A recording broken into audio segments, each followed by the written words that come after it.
बुधवार दिनिकिया गस्तरे राज्य क्रीड़ा मंत्री सूर्यवंशी सूरज आसी सदर ब्लॉक रांकीठारे थिबा स्टाडियम तदंत करथिले।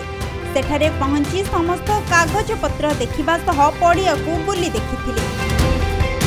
एठारे एक विश्वस्तरीय स्पोर्ट्स कॉम्प्लेक्स निर्माण पाई सरकार सब प्रकार सहायता जोगाई देबे बोली कहिसेंती क्रीड़ा मंत्री। मुख्यमंत्री निजे केन्दुझर जिले में किपरि खेलर विकास हेबो सेथिपई अंटा भिड़िछंती।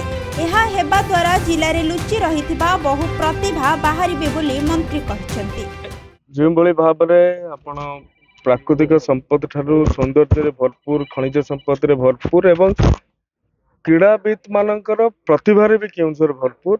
माननीय मुख्यमंत्री आग्रह अच्छी केन्दुझर क्रीड़ाविद केउ भली भाव में राज्यर ना को अंतर्जातिक स्तर में नहीं पहुंचाइबे एवं सफलता प्राप्त करेंगे।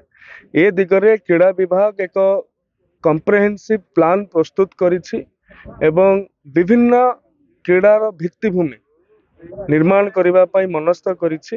आमे ए रांकी पड़िया रे उपस्थित अछु। एठारे जो भली भाव में क्रीडार भित्तिभूमि करा जाई पारिबो एवं ताहा केउझर खेलुथुबा पिला मानकर उद्देश्य रे साधित हेबो। सेतिपई आमे विविध भाव रे एवं विशेष भाव रे मनस्थ करिछु एवं विचार करिछु।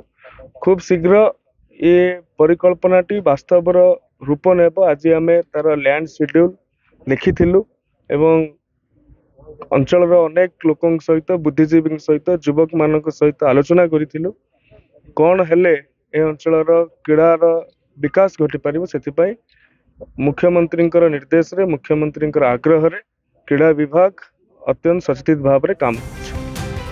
केन्दुझरु मनोज कुमार घिसिंग रिपोर्ट खबर ओडिशा।